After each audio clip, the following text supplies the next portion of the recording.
Minha irmã Ana tinha terminado um namoro complicado há alguns meses. Mas, como sempre acontece em lugar pequeno, as coisas nunca se resolvem de vez. O ex-namorado dela ficou de entregar uns pertences que eram dela, umas ferramentas de jardinagem do nosso pai, se não me engano. O problema é que ele estava trabalhando num evento, uma confraternização de uma empresa da região, e disse que só podia entregar naquela noite, bem tarde. A ideia de Ana ir sozinha por volta das 10h30 da noite por aquela estradinha de terra que ligava nosso sítio ao dele, deixou minha mãe uma pilha de nervos. E claro, a responsabilidade caiu para mim. Eu era o irmão mais velho, o homem da casa depois que meu pai tinha falecido. Para ser sincero, eu fui contrariado. Estava cansado, a semana tinha sido puxada e tudo que eu queria era ficar em casa. Achava um exagero todo aquele cuidado. A gente conhecia aquele caminho como a palma da nossa mão, mas não tinha argumento que funcionasse com minha mãe. Então peguei uma jaqueta, calcei uma bota e peguei a lanterna mais forte que a gente tinha. Uma daquelas de metal, pesada. Vamos logo com isso, Ana. Quanto mais rápido a gente for, mais rápido a gente volta. Eu falei já perto da porta, sem muita paciência. Ela me olhou ajeitando o cabelo. Dava para ver que ela estava nervosa com a situação toda. A gente precisa mesmo ir por aquele atalho na volta, Pablo? É o caminho mais curto, não quero passar a noite inteira nisso. Respondi talvez um pouco mais ríspido do que deveria. Eu só queria resolver a situação. Na minha cabeça era só mais uma caminhada noturna. Eu estava errado. Mal sabia eu a besteira que estava fazendo. A ida foi exatamente como eu esperava, monótona. 20 e poucos minutos de caminhada sob o facho de luz da lanterna, com os grilos cantando sem parar no mato ao redor. O ex-namorado da Ana nos esperava na porteira, dava para ver que estava com pressa. Entregou a caixa com as ferramentas, trocou 2 ou 3 palavras com ela e voltou para a festa. Missão cumprida. Na volta, a preguiça bateu forte. A estradinha principal parecia longa demais. Viu só? Nenhum bicho-papão, eu disse, tentando fazer graça enquanto apontava a lanterna para a entrada do atalho. Por aqui a gente corta uns 10 minutos. Ana não respondeu, só se aproximou mais de mim. O caminho ali era mais fechado, uma trilha de terra batida com capim alto dos 2 lados. A luz da lanterna criava um túnel à nossa frente, e todo o resto era um breu completo. Estávamos talvez na metade do percurso quando aconteceu. A luz da lanterna piscou 1, 2 vezes e se apagou. Um estalo seco do filamento queimando e, de repente, o túnel de luz desapareceu. Ficamos parados, engolidos por aquela escuridão que eu mencionei, a que tem peso. Minha primeira reação foi prática. Bati com a mão na lateral da lanterna como se fosse uma televisão antiga. Nada. Chacoalhei com força. O barulho das pilhas soltas lá dentro era o único som, além da nossa respiração. Droga, murmurei mais para mim do que para ela. As pilhas devem ter ido para o saco, mas eu sabia que não era isso. Eu mesmo tinha colocado 4 pilhas grandes, novinhas, antes de sair. Não tinha como terem acabado em menos de 1 hora. Senti a mão da Ana agarrar meu braço. O aperto era firme, gelado. A gente estava no meio do nada, só com a luz prateada e fraca da lua para nos guiar. Calma, a gente continua devagar. Minha voz saiu mais baixa do que eu pretendia. Toda a minha confiança sumiu na hora. Continuamos andando agora com os passos incertos. Meus olhos tentavam se acostumar com a penumbra, buscando distinguir a silhueta das árvores contra o céu. Era um silêncio estranho. O som dos grilos, que antes não parava nunca, tinha diminuído como se algo os tivesse assustado. Foi então que eu ouvi. Primeiro foi um som metálico arrastado. Um ruído rítmico, como se alguém estivesse puxando uma corrente pesada sobre a terra e as pedras soltas da trilha. O som vinha de trás de nós, ainda distante, mas inconfundível. Parei de andar. Ana apertou meu braço com mais força, se é que era possível. Você ouviu isso? A voz dela era um fio, quase um sussurro no meu ouvido. Eu ouvi, mas admitir em voz alta parecia dar mais realidade ao som. Deve ser algum bicho no meio do mato, um tatu talvez. Eles fazem barulho, uma desculpa esfarrapada. Eu sabia que era. Nenhum tatu faria aquele barulho. Logo em seguida, outro som se juntou ao primeiro. O trote de um cavalo. Cascos batendo na terra seca, também vindo da mesma direção. Minha mente começou a trabalhar rápido, buscando uma explicação lógica. Podia ser um dos vizinhos, algum sitiante voltando para casa a cavalo. Mas quem andaria a cavalo por ali, àquela hora da noite, arrastando correntes? A imagem não fazia sentido. Tentei olhar para trás por cima do ombro, mas a escuridão era total. Não se via um palmo à frente. Não se via absolutamente nada. Vamos andar mais rápido, eu disse, puxando Ana pela mão. Não era mais sobre chegar em casa logo. Era sobre sair daquele lugar. O som das correntes e dos cascos continuava, parecendo manter sempre a mesma distância. Não se aproximava, mas também não se afastava. Estava nos acompanhando, e a parte mais estranha era que, fora aquele som, o mundo parecia mudo.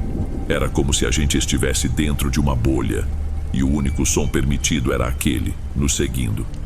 A mão de Ana tremia tanto dentro da minha que eu mal conseguia segurá-la direito. Cada passo nosso era apressado, desajeitado. A respiração dela era curta, quase um chiado. Eu não estava muito melhor. Meu coração começou a bater descontrolado. Toda a minha pose de irmão mais velho protetor acabou ali. Agora éramos só duas crianças perdidas no escuro. O som atrás de nós não mudava. A mesma cadência, o mesmo ritmo. Era uma perseguição calma, e isso era o mais apavorante. Não havia pressa. Foi Ana quem parou primeiro. Ela estancou no lugar com tanta força que quase me derrubou. Pablo. O jeito que ela disse meu nome não era um chamado, era um lamento. Uma voz fina, sufocada, como se o ar mal conseguisse passar por sua garganta. Segui o olhar dela, virando meu corpo lentamente, contra toda a minha vontade. Meu corpo inteiro pedia para eu correr, para não olhar. Mas eu olhei. No começo era só uma forma escura, uma silhueta alta e disforme contra a luz pálida que vinha do céu. Minha mente, desesperada, tentou dar um sentido àquilo. Era só outro morador montado em seu cavalo. A corrente era para prender algum animal, talvez. Era isso. Tinha que ser isso. Mas a forma se moveu um pouco para o lado, entrando num trecho onde a luz da lua era um pouco mais forte. E nada mais fazia sentido. Era um cavalo. Grande, de um negro profundo que parecia absorver a pouca luz ao redor. Mas não havia cabeça. O pescoço terminava num corte limpo, escuro. Montado nele, ou melhor, amarrado a ele, estava o torso de um homem. Braços e peito presos ao lombo do animal por correntes grossas e escuras de ferrugem. O torso também não tinha cabeça. Meu cérebro simplesmente parou de funcionar. Eu via, mas não conseguia processar. O ar não entrava nos meus pulmões. O som do mundo desapareceu, substituído por um zumbido agudo dentro da minha cabeça. O pior detalhe, a imagem que me assombra em pesadelos até hoje não era nem a ausência das cabeças. As correntes que prendiam o corpo do homem não terminavam ali. Elas desciam pelas laterais do cavalo e se arrastavam pelo chão. E na ponta de uma dessas correntes, batendo suavemente contra as pedras e a terra, vinha a cabeça do cavaleiro. O torso sem vida estava virado na nossa direção. O cavalo sem cabeça estava virado na nossa direção. Pareciam nos observar. E eu tive a certeza mais absoluta e aterrorizante da minha vida. Aquilo queria alguma coisa com a gente. Foi o soluço de Ana que me trouxe de volta. Um som baixo, cortado, que me arrancou da paralisia. O instinto de protegê-la foi a única coisa mais forte que o pavor que tinha me paralisado. A única palavra na minha mente era correr. Agarrei a mão dela com uma força que eu não sabia que tinha e me virei, puxando-a comigo. Não olhamos para trás. Não ousamos. Começamos a correr de um jeito desgovernado pela trilha escura. Meus pés tropeçavam em raízes e pedras que eu não via. Caí uma vez, levando Ana junto. Senti minhas mãos e joelhos ralarem na terra, mas o ardor não registrou. Levantei em um segundo, puxando-a de novo. Continua, eu gritava, ou talvez só pensasse. Minha própria voz era um som estranho. A única coisa que importava era o fim daquele atalho onde ele encontrava a estrada principal. Meus pulmões queimavam. Cada respiração era uma facada. O som das correntes e dos cascos parecia estar mais perto agora, bem atrás de nós, a trilha sonora medonha da nossa corrida.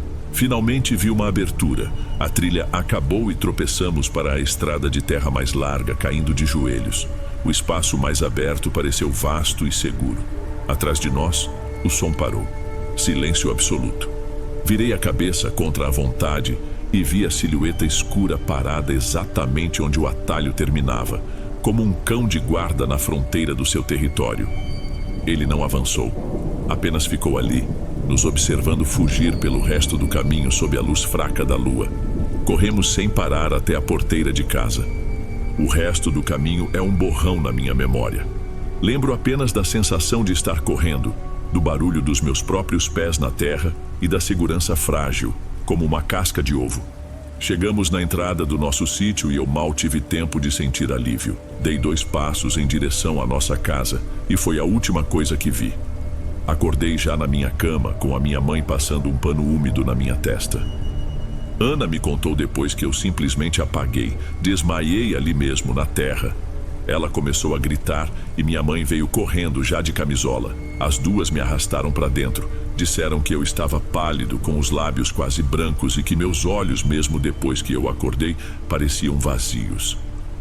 As semanas seguintes foram um tormento. Nós dois não tocávamos no assunto, mas o medo estava lá, impregnado em tudo. Eu não conseguia dormir direito. Qualquer barulho à noite me fazia sentar na cama com o peito apertado. Ana ficou ainda mais quieta, se assustando com qualquer coisa. Vendo que a gente não melhorava, minha mãe tomou uma decisão. Nos levou a um curandeiro que morava num sítio mais afastado. Ele era um senhor bem velho, de mãos grossas e um olhar muito calmo. Ele nos ouviu contar a história toda, sem demonstrar surpresa. Quando terminamos, ele só balançou a cabeça devagar. Disse que o que vimos tem nome. O povo antigo chama de o cavaleiro, por causa das correntes que o prendem ao cavalo. É uma alma guardiã de caminhos esquecidos, um espírito que se ofende com quem passa por seus domínios com desdém. Disse que a minha teimosia, a minha certeza de que nada existia ali, foi como gritar no silêncio. Um convite.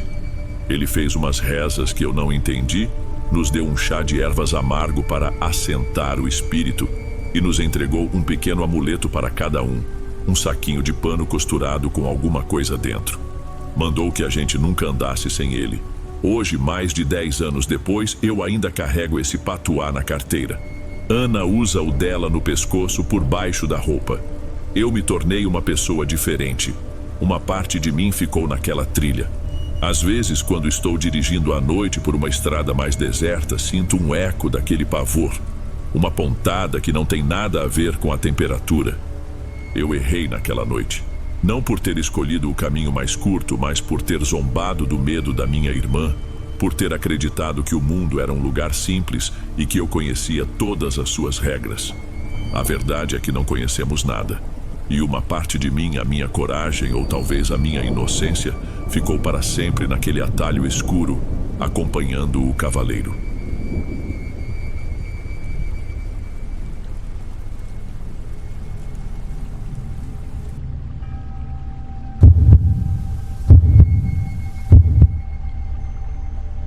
Quero começar dizendo que existem tipos de silêncio. Tem aquele que a gente busca de propósito, quando desliga o celular e fecha a janela. E tem o tipo de silêncio que encontra você. Ele não pede licença, só chega e preenche todos os espaços, dentro e fora. Foi esse segundo tipo que me recebeu em 2016, quando decidi fazer a loucura de aceitar um estágio no lugar mais isolado que a faculdade oferecia. Eu precisava daquilo, ou pelo menos foi o que eu disse a mim mesmo.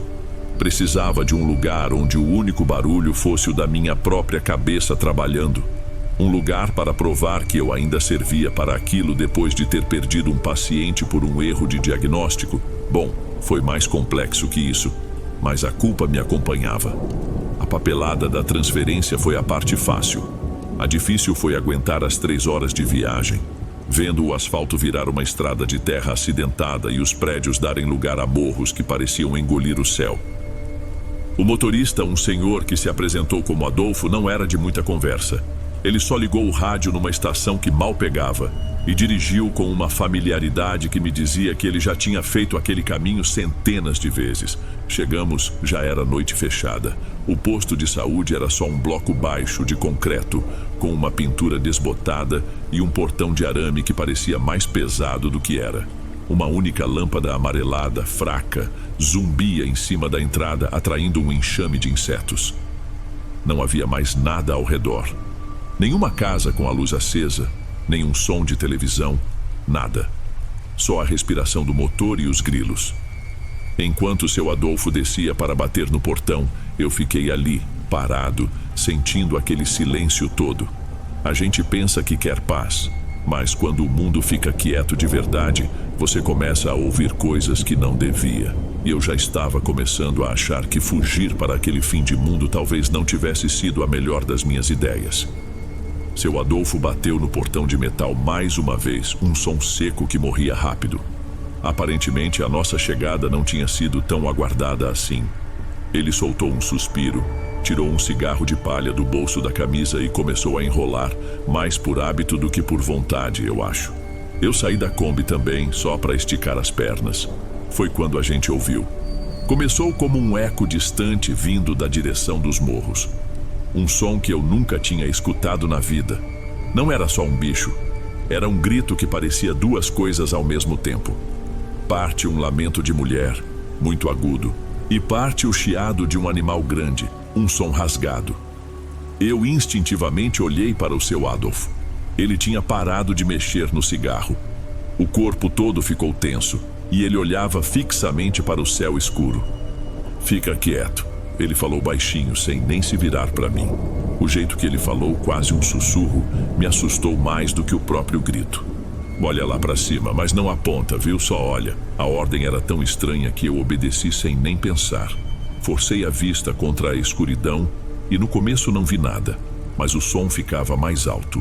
E então eu vi, a uns 20 metros acima de nós, recortada contra o céu escuro, uma coisa se movia.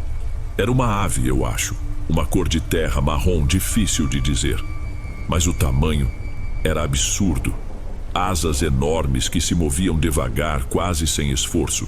Eu já acampei, já entrei em mata, já vi todo tipo de bicho. Nunca vi nada que chegasse perto daquilo.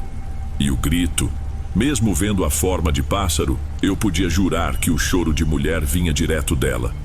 A coisa passou por cima da gente, uma sombra que cobriu as estrelas por um segundo e sumiu na direção oposta, o grito diminuindo até sumir na escuridão. No mesmo instante, o portão rangeu e se abriu. Uma enfermeira abriu o portão. Era uma mulher de uns 50 anos, com o rosto marcado pelo cansaço, mas com um olhar firme. Ela se apresentou como Joyce, a responsável pelo turno da noite. "Desculpa a demora, menino. A gente estava atendendo uma criança aqui e a coisa complicou um pouco. Entra, entra." Foi um choque ver como tudo ali dentro era normal. Lá dentro, o cheiro era o de sempre em qualquer lugar assim. Uma mistura de álcool, água sanitária e alguma coisa doce, talvez de um produto de limpeza de lavanda. Joyce me mostrou tudo. Era pequeno, funcional. Uma sala de recepção, 2 quartos de observação, uma farmácia minúscula trancada à chave e uma copa nos fundos. Em um dos quartos, um menino pequeno dormia num berço improvisado com a mãe numa cadeira ao lado, a situação que ela mencionou. Enquanto a gente conversava, o episódio lá fora parecia cada vez mais distante, quase ridículo. Uma piração coletiva por causa do cansaço da viagem. Seu Adolfo ficou mais um pouco, tomou um café ralo e anunciou que precisava pegar a estrada de volta. Eu e Joyce o acompanhamos até o portão.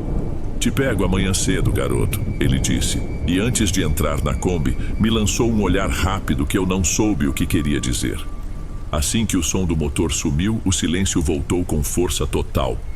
E com ele, o grito. Distante, mas inconfundível. Nós 3 olhamos para cima por puro instinto. E lá vinha de novo.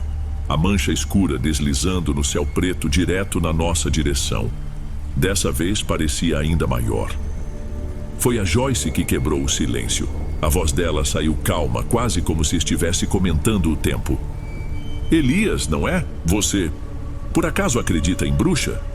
A pergunta me pegou de um jeito que eu não esperava. Minha primeira reação foi achar que era trote, a piadinha clássica para assustar o novato da cidade grande. Ah, não muito, para ser sincero. Eu respondi, tentando manter um tom neutro. Ela deu um sorrisinho, mas que não chegou aos olhos. Aquela ali é a dona Clementina. Ela só estava conferindo quem tinha chegado, vendo se não era gente com má intenção, sabe? De vez em quando aparece gente ruim por essas bandas. Eu fiquei olhando para ela, depois para o céu. A forma escura parecia ter mudado de rota, se afastando em direção ao morro. A senhora está falando daquele pássaro? Joyce e o outro enfermeiro, um rapaz novo que até então só observava, se entreolharam. Foi um olhar rápido, de quem sabia de alguma coisa, que me deu mais medo do que tudo até então. Você viu como um pássaro? Ela perguntou com uma curiosidade genuína, como se eu tivesse dito algo muito revelador. Ah, é verdade, fazia tempo que a gente não recebia ninguém de fora. Dizem que para quem não é daqui, ela se mostra assim. É até melhor, viu? Porque mesmo a gente sabendo que ela nos protege, ver uma mulher voando por aí ainda dá um negócio esquisito na gente. Eu não sei o que eu respondi depois daquilo. Acho que só murmurei um boa noite e me enfiei no quartinho que tinham me destinado. Era um cômodo pequeno com as paredes recém-pintadas de um branco que o tempo já começava a amarelar. Tinha uma cama de solteiro, um armário de metal e uma janela pequena, de basculante. Eu me sentei na beirada do colchão fino e tentei fazer o que sempre faço quando as coisas saem do controle. Pensar, organizar os fatos. Fato 1, eu vi uma ave de tamanho incomum, ok. Podia ser uma espécie rara, talvez uma coruja gigante ou algo do tipo, que a falta de luz fez parecer maior. A noite engana, distorce as proporções. Fato 2, o som, um grito duplo. A acústica de um vale cercado por morros pode fazer coisas estranhas com o som. Um eco sobreposto, uma reverberação.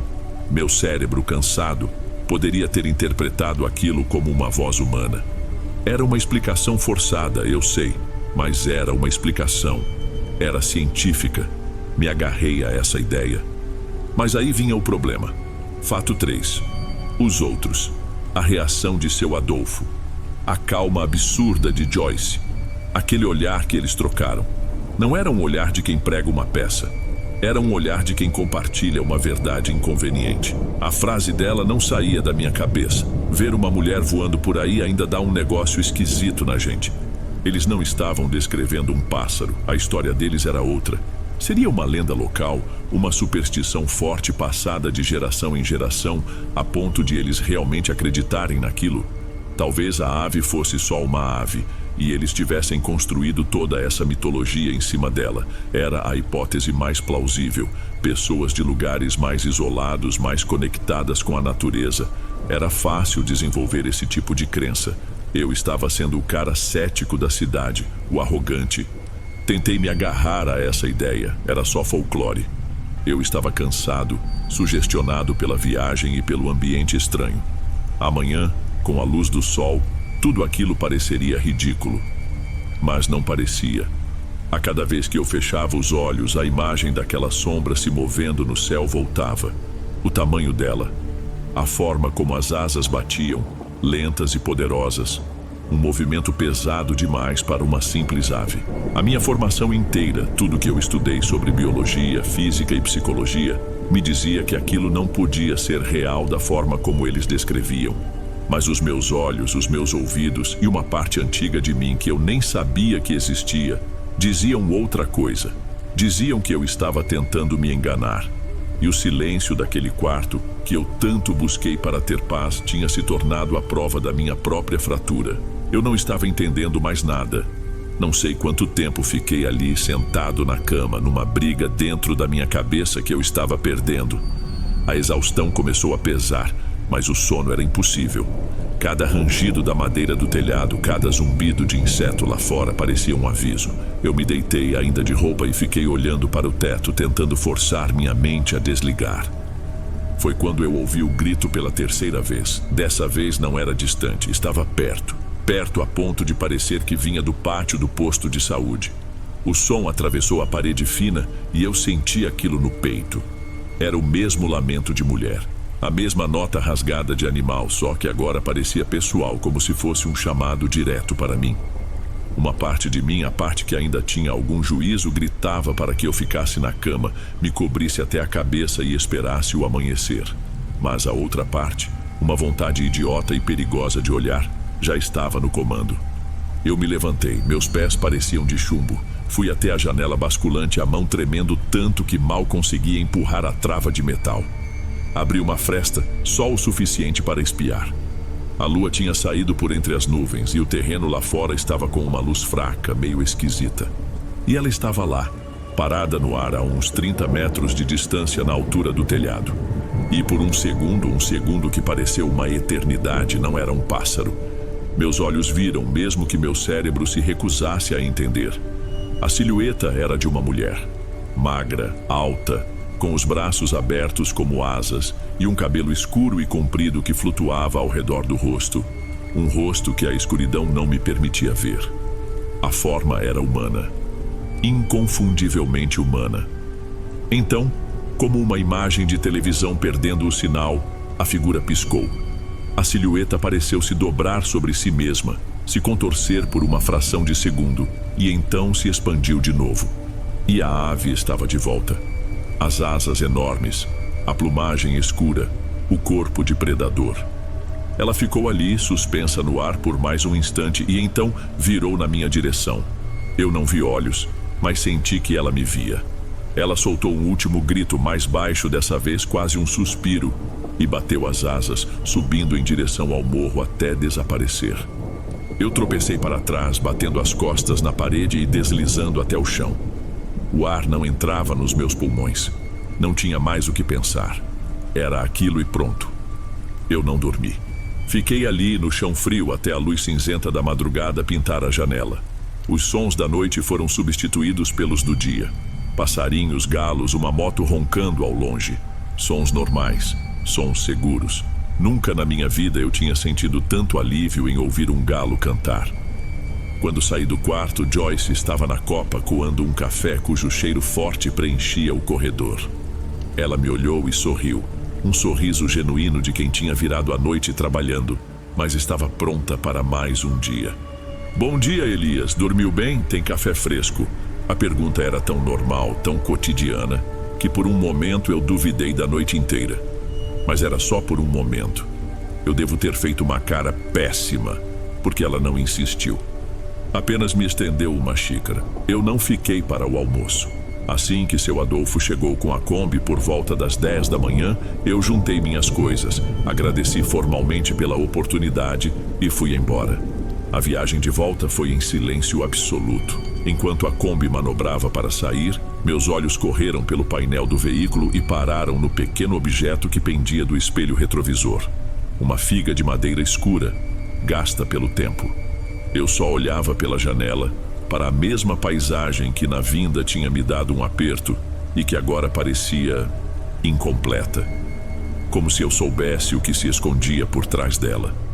Nunca mais voltei àquele lugar. Na semana seguinte, inventei uma desculpa qualquer na faculdade e pedi transferência para outro programa de estágio, um bem no centro da cidade, barulhento e caótico.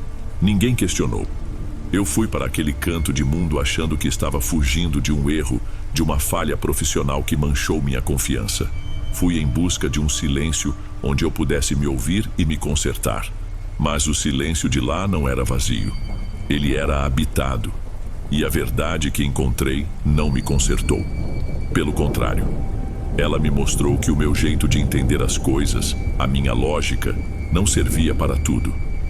Até hoje, em noites muito quietas, quando o único som é o da minha própria respiração, eu me pego olhando para o céu, e o medo que eu sinto não é de ver alguma coisa, é de nunca mais ter certeza de nada.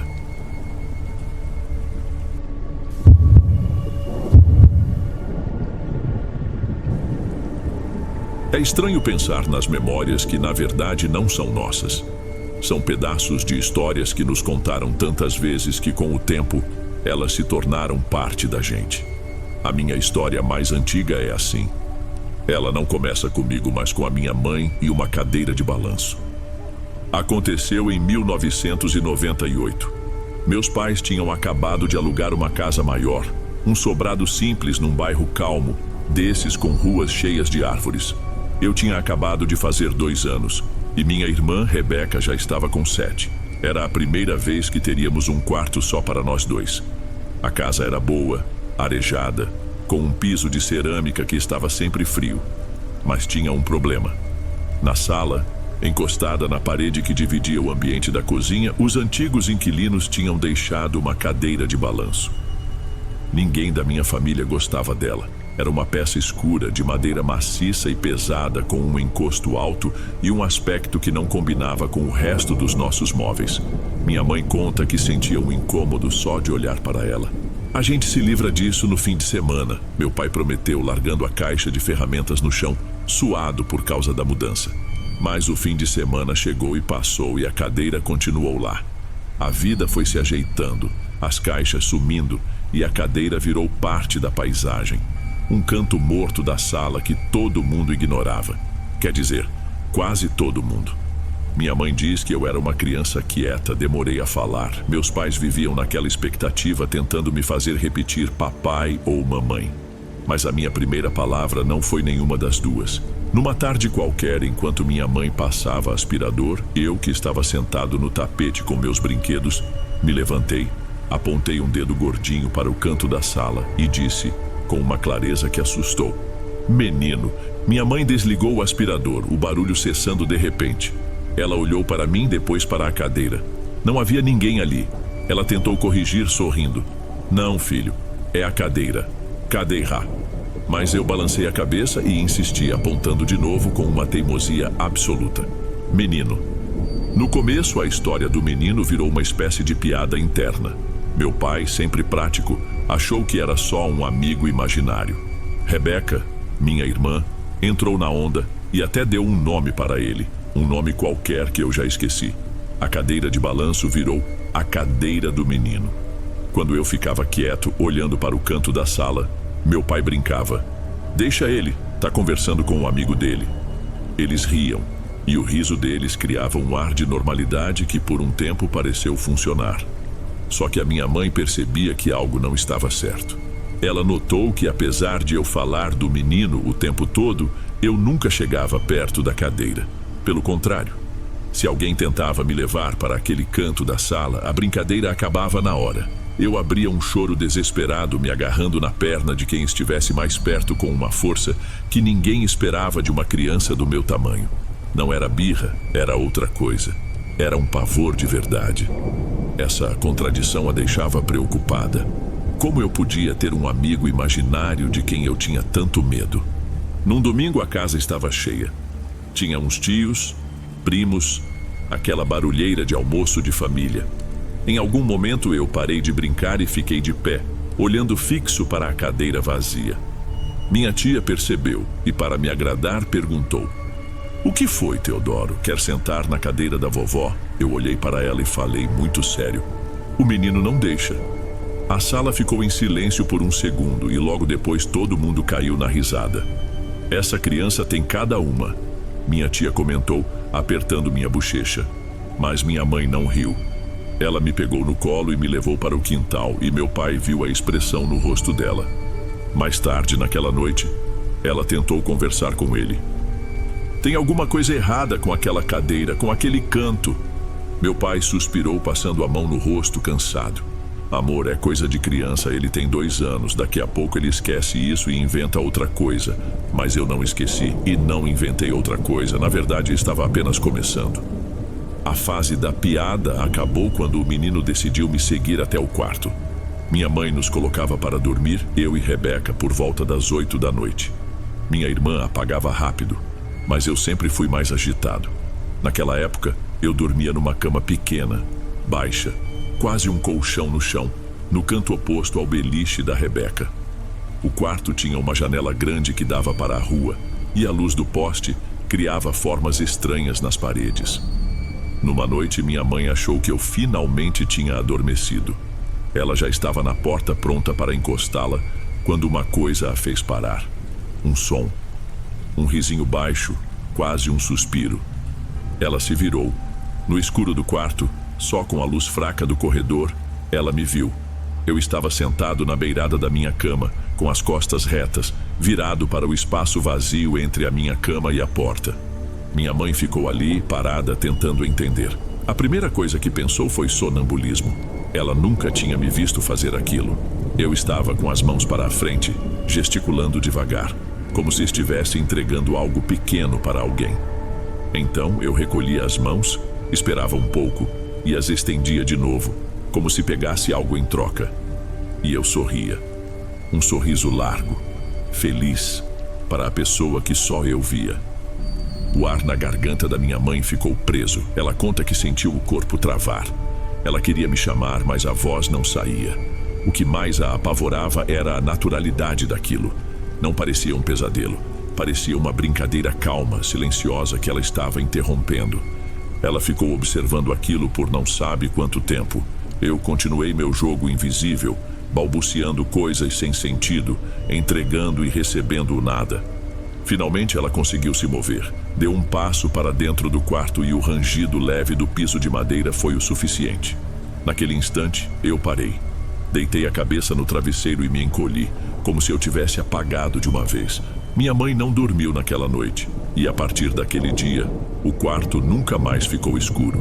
Ela passou a deixar a luz principal acesa, fraca, amarelada, mas acesa. Era uma barreira frágil, ela sabia, mas era a única que ela tinha. As semanas seguintes minha mãe descreve como um borrão de cansaço e medo. As brincadeiras noturnas não pararam. Pelo contrário, se tornaram uma rotina. Ela me observava da porta, sob a luz amarelada do quarto, e a cena era sempre a mesma. Eu sentado na cama interagindo com o nada, com uma alegria que a deixava apavorada. Ela contava para o meu pai, mas para ele, que dormia pesado e nunca presenciava nada, ainda era uma história de segunda mão. Ele estava preocupado com ela, com o cansaço dela, mais do que com a causa. Até que a coisa começou a deixar rastros. Numa manhã de terça-feira, minha mãe estava arrumando a sala e notou que um dos meus bonecos preferidos, um pequeno super-herói de plástico, não estava na caixa de brinquedos. Ela procurou no meu quarto debaixo do sofá e nada. Horas depois, quando foi para a cozinha, ela o viu. O boneco estava no chão, em pé, bem aos pés da cadeira de balanço, como se estivesse montando guarda. Ela sentiu um nó no estômago, pegou o boneco, guardou e tentou não pensar naquilo. Podia ter sido ela mesma, ou meu pai, num momento de distração. Acontece. Mas no dia seguinte, no mesmo lugar, estava um dos meus carrinhos, um Fusca azul de metal. E no outro dia, um anel de plástico que vinha num doce. Eram sempre objetos pequenos, meus brinquedos mais queridos. E nunca estavam jogados de qualquer jeito. Estavam sempre arrumados, posicionados com um cuidado que era impossível de ignorar. Eram presentes para ele. Eu estava tirando coisas do meu quarto durante a noite e levando para o meu amigo invisível. Naquela manhã de quinta-feira, quando encontrou uma peça de montar amarela no exato mesmo lugar, minha mãe não a tocou. Ela esperou meu pai acordar. Assim que ele entrou na cozinha, sonolento, procurando pelo café, ela apontou.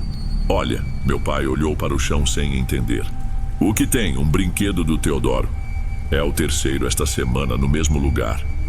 A voz dela era baixa e saía tremida. Eu não coloquei aí. Você colocou? Claro que não, ele respondeu já um pouco irritado. Por que eu faria isso? Eu também não. E a Rebeca estava dormindo, então me diz, quem foi? Meu pai ficou olhando para a peça amarela no chão. Ele abriu a boca para dar uma explicação, para criar uma teoria, qualquer uma. Mas não havia nenhuma. Ele olhou da peça para a cadeira e depois para a minha mãe. Pela primeira vez, ela não viu dúvida no rosto dele. Viu a mesma coisa que sentia toda a noite ao me ver brincar no escuro. Um medo puro, desarmado, que não fazia o menor sentido. A descoberta dos brinquedos mudou tudo. O medo deixou de ser uma coisa solitária da minha mãe e passou a ser um segredo pesado entre os dois. Meu pai não dormia mais direito. Qualquer barulho na casa o deixava alerta. A cadeira de balanço na sala virou uma presença que eles desviavam o olhar. Algo que ninguém tinha coragem de cutucar. 2 noites se passaram nessa tensão silenciosa. Na terceira, Meu pai decidiu que não ia mais ficar esperando as histórias da minha mãe. Ele precisava ver. Então eles ficaram acordados, juntos, sentados no chão do corredor escuro com a porta do nosso quarto entreaberta, exatamente como minha mãe fazia. Esperaram no silêncio, que só era quebrado pelo zumbido do ventilador de teto. E como um relógio, aconteceu. Eu me sentei na cama. Meu pai prendeu a respiração ao meu lado, vendo com os próprios olhos a cena que, até então, pertencia aos relatos assustados da minha mãe. Ele me viu gesticular para o ar, viu o sorriso no meu rosto, viu a minha brincadeira solitária e feliz. Minha mãe conta que sentiu o corpo dele enrijecer ao lado dela. A realidade daquilo era muito mais estranha e perturbadora do que qualquer descrição. Eu balbuciava coisas, sons infantis sem forma. Em um momento levantei a mãozinha, como quem oferece um segredo, e sussurrei algo que pareceu uma pergunta. E foi aí que o pior aconteceu. Do canto mais escuro do quarto, de perto da janela onde a luz do poste não chegava, veio uma resposta. Não foi a minha voz, foi um som baixo, fino, mas ao mesmo tempo arrastado, como o de alguém com a garganta cheia de areia. Um sussurro que era infantil e velho ao mesmo tempo. E ele disse uma única palavra, clara e inconfundível no silêncio do quarto: simulation. O silêncio no corredor ficou absoluto. A mão do meu pai disparou e agarrou o braço da minha mãe com uma força que quase a machucou.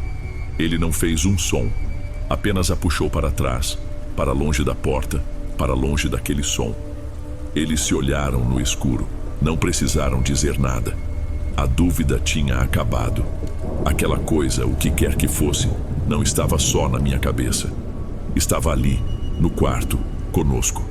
E estava conversando com o filho deles. Eles não voltaram para o quarto. Minha mãe conta que passaram o resto da noite sentados na mesa da cozinha, em silêncio, esperando o dia clarear. Acho que nenhum dos dois tinha coragem de ficar sozinho. A primeira coisa que meu pai fez quando o sol nasceu foi ligar para o dono da casa. Inventou uma emergência de família, uma doença, qualquer coisa. Disse que precisavam sair, que pagaria a multa, que não importava. Eles só precisavam ir embora. A mudança foi um caos. Durou um único dia. Minha mãe me proibiu de chegar perto da sala. Enquanto meu pai jogava nossas coisas em caixas, eu e Rebeca ficamos trancados no quintal dos fundos. Minha mãe entrava no meu quarto, pegava o que via pela frente e saía, como se o ar lá dentro fosse tóxico. Muitas coisas ficaram para trás, roupas, alguns móveis, quase todos os meus brinquedos. E claro, a cadeira de balanço. Ela ficou lá no canto dela. Nós nos mudamos para um apartamento pequeno, apertado, e nunca mais tocamos no assunto por anos. Hoje, quase 25 anos depois, eu entendo o tamanho daquele medo. Eu sei dessa história porque, na adolescência, comecei a perguntar. Minha mãe, com o tempo, me contou os detalhes. Meu pai até hoje se recusa a falar sobre o que aconteceu naquela casa. Ele apenas balança a cabeça e diz que foi a melhor decisão que já tomou. Às vezes eu penso nisso. Naquele eu de 2 anos que não guardou nenhuma lembrança própria daquele amigo. Penso na facilidade com que as crianças aceitam o impossível. Eu não tinha medo do menino. Talvez ele só estivesse sozinho. Mas o que me inquieta de verdade é pensar na família que veio depois de nós. Imagino os novos inquilinos entrando na sala, vendo a cadeira de balanço no canto e pensando: a gente se livra disso no fim de semana. E me pergunto se, em algum momento, o filho pequeno deles, ao aprender a falar, também apontou para o canto da sala e disse, com a certeza que só uma criança tem, a palavra menino. Esses foram os relatos de hoje. Espero de coração que tenham gostado. E ficarei muito feliz em te ver nos próximos. Agora na tela, estou deixando outros 2 bons vídeos que certamente irão gostar.